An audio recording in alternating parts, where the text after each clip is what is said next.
Hey folks, Jimmy here, aka Palette of the Dead. Welcome back to the channel and welcome to the last in our series of getting started with Warhammer 40k. So if you like this type of content, hit the like button, subscribe to the channel, and of course drop a comment down below. I love hearing back from you guys. It goes a massive way to helping out the channel too. Now, as I say, this is the final of our 40k videos. If you haven't already seen this series, then a quick breakdown is that I have challenged myself to hypothetically build an army for each of the major 40k factions on a budget of £200. I have taken pricing from Warhammer.com and an independent retailer, and for this series of videos I've chosen Wayland Games, but there are many other great independent retailers out there such as Goblin Gaming, Element Games, Leodis Games, and that's just naming a few. So find the one that suits you, that does the best deals that suit your budget, and have at it. You can save yourself some money as compared to Warhammer.com if you want to, or you can just nip into any of your local Warhammer stores, pick up your goods, and have it on that day. So why not? Now, the other thing with this series of videos is we do look at the points value of each section. However, points can vary depending on certain variables, depending on your grenades and loadouts and weapon types and such like that you may want to take into battle with you. They can have some slight effects. So the points are the basic points. However, they can be adjusted ever so slightly depending on your loadout. So there is that. In this series though, we have checked out everything from Tau to Votan, to Space Wolves, to Orcs, to Adeptus Custodes, and more. So, if you haven't already checked out this playlist before, by all means, hit the link at the end and watch the rest of it if you really wanted to. And of course, as I say, you drop a comment down below.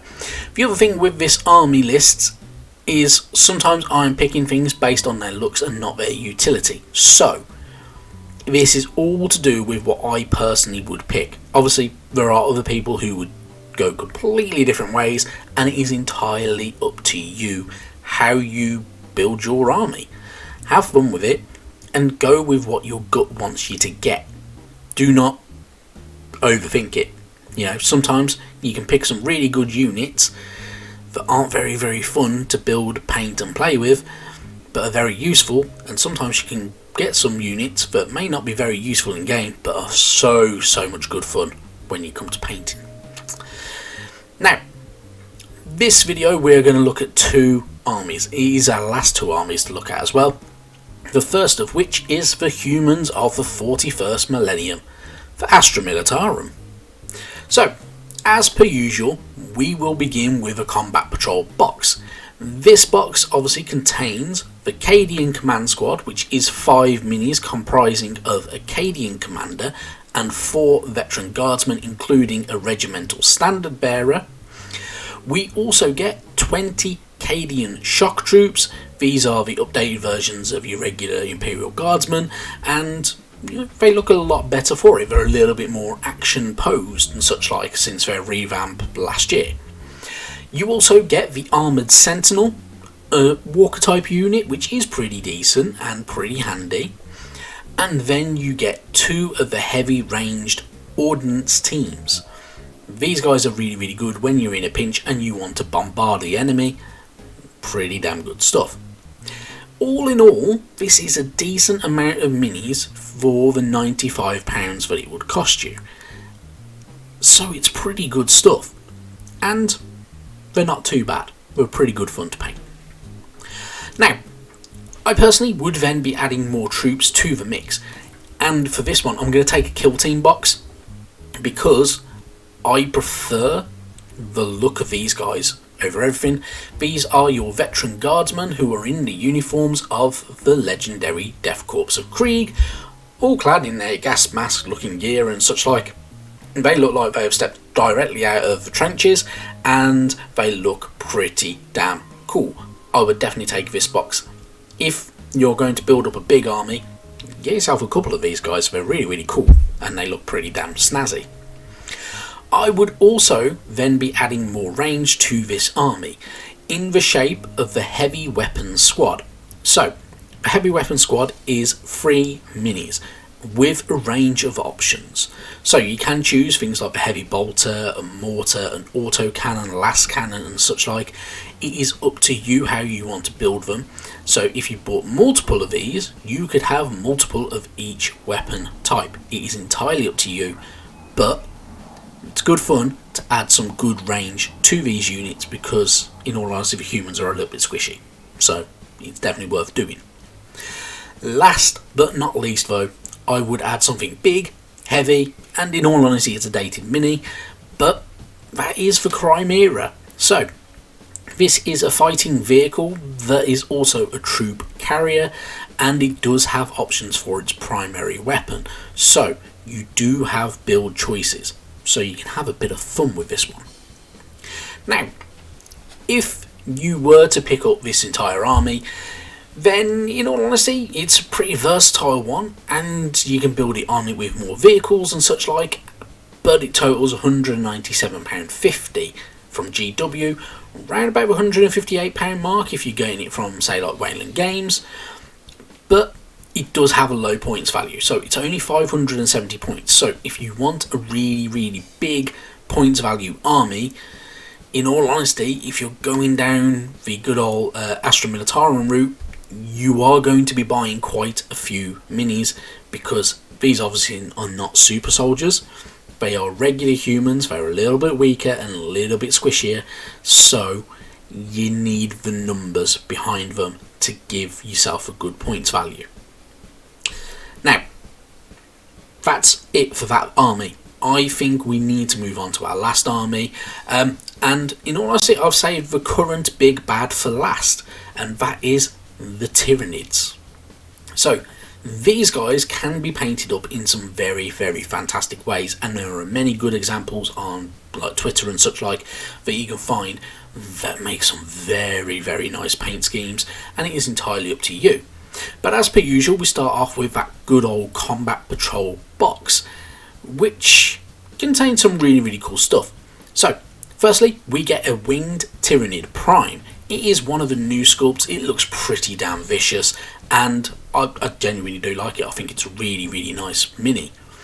Then we get the new Psychophage, which is a new unit with rows of sharp teeth and clouds of spores coming from its back. We also get 3 of Von Ryan's Leapers, which, you know, have some massive appendages and look like they are about to absolutely kick some ass. That's not all though. We do get 5 Barb Gaunts, which are pretty much biological walking cannons. And then finally we get 20 Termagants accompanied by 2 Ripper Swarms. So this is a lot of minis for your money, 32 minis to be exact. The only downside to this box is its availability. So every time when I first started writing this series, which was about 2 months ago now, up until today, which is the back end of April, this box has been out of stock on Warhammer.com the entire time. Now, this to me does kind of say they might be bringing out a new Combat Patrol box, because the other Combat Patrol boxes were out of stock for the entire time are now getting new releases. So for instance, the Adeptus Custodes, the Orcs and the Tau Empire are all getting new Combat Patrol boxes, and they were all out of stock when I first started writing this series. So this box might take some hunting down. If you can get it, 32 minis is a very good value for your money.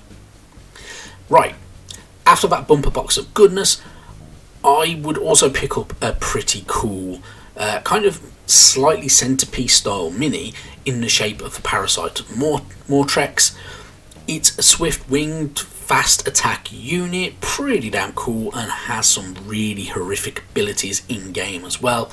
And I'm not gonna lie, I do genuinely like the look of this mini. It's a really nice snazzy one, and you can get some really horrific looks out of it.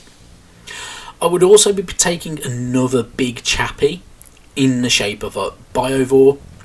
So essentially it's a big bit of living artillery, but it also has an alternate build, so you can build it as the Pyrovore if you wish to. just burn enemies if that is more your thing. So you do have options there.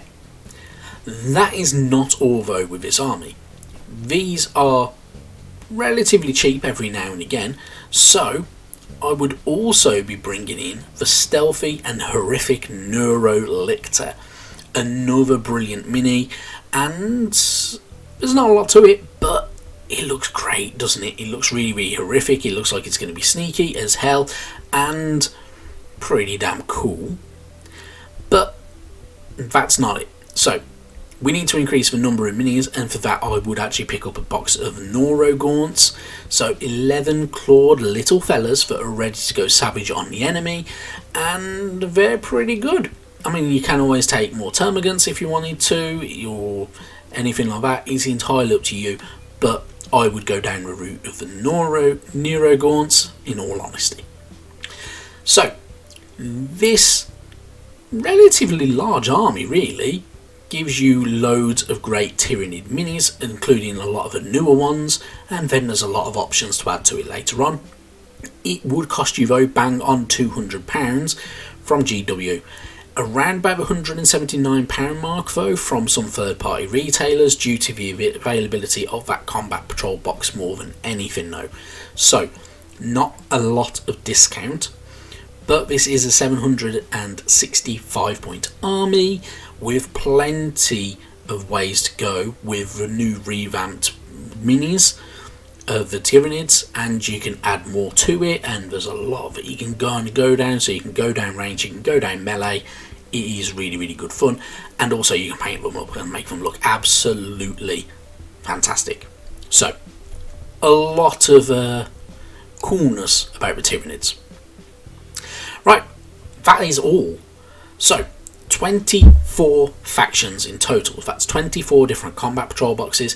For me personally though, I have a few favourites. So I do favour the Leagues of Votann, the Adeptus Sororitas, the Astra Militarum, and the Tyranids, all for different reasons. Sometimes I do prefer them in the fact that I know I can make them look good. So for instance, for the Tyranids, I think you can get some really, really cool paint schemes for them. So you can go down the kind of aliens route and paint them all up in blacks and greys and make them look like they are the xenomorphs. You could go down the Starship Troopers route and make them look like the bugs from Starship Troopers, or you could go down any other route so you can have them in a range of wacky colours if you wish to.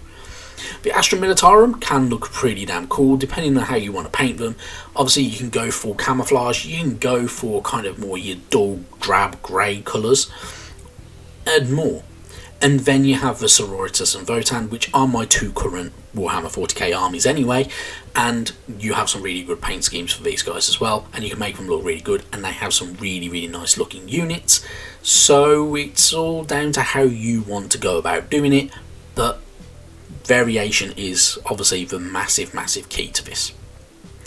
So that's it for this series. So obviously this series has been going on for quite a while, because 24, so 12 videos in total, and I have done them in drips and drabs, and I had a week kind of where I didn't release any videos.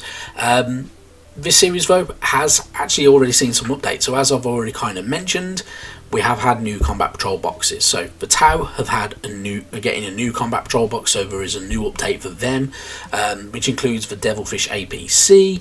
Has less battle suits in the box. So the original box had all the battle suits in it. This time round you're losing all of them, which is a shame in a way, but the Devilfish APC is pretty decent.